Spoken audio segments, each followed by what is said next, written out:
Right-wing Congresswoman Lauren Boebert has come under fire for criticizing companies that have offered to help cover employees' travel costs for abortion procedures. Anyone else consider that these companies suddenly offering to pay for employee abortions are doing so just to avoid paying maternity leave? The Republican from Colorado tweeted on Monday. "Cheaper to kill the baby, true evil personified." In response to a leaked draft opinion earlier this month which indicated the Supreme Court was set to overturn Roe v. Wade, a number of executives in the boardrooms of major American companies have issued statements that expresses their commitment to offer new benefits or funds to address the potential reversal of the landmark legislation. For instance, Amazon has told U.S. employees that it would cover up to $4,000, £3,206, of travel expenses for medical procedures, including abortions, according to Reuters, while fellow tech giant Apple has said that its health plan covers abortion care and travel costs, if necessary, too.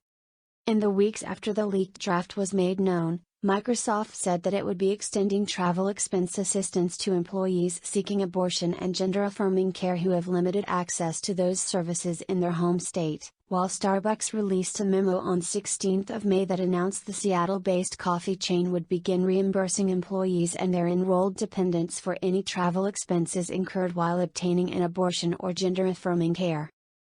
The conspiracy-touting far-right Congresswoman has toed the Republican Party line when it comes to the policy of a federal law providing paid parental leave, something that is done in more than 120 nations by law.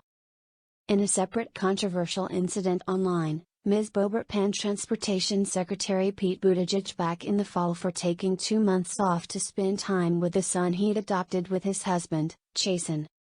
"Listen, I'm a mother of 4, she said in a video posted on her YouTube account.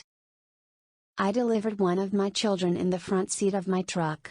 Because, as a mom of 4, we got things to do. Ain't nobody got time for 2.5 months of maternity leave.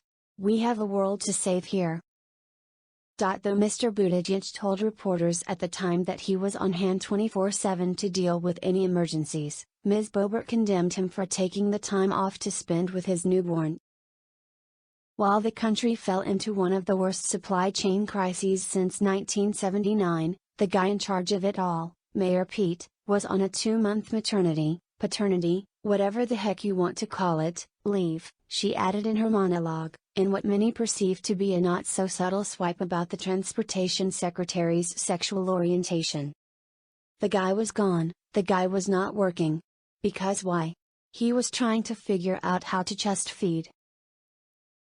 Much like in the fall, people were swift online to call out the freshman Congresswoman's misleading tweet this time around when it came to companies providing funds or benefits for employees seeking healthcare procedures outside of their home state.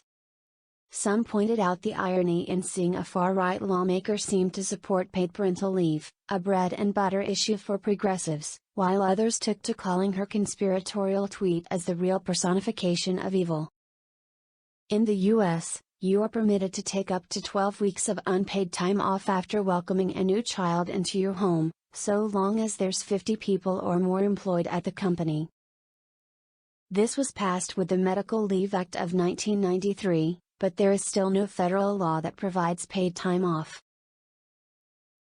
There are some states, such as Rhode Island, Hawaii, New Jersey, California, New York, and Puerto Rico, that provide some paid maternity benefits,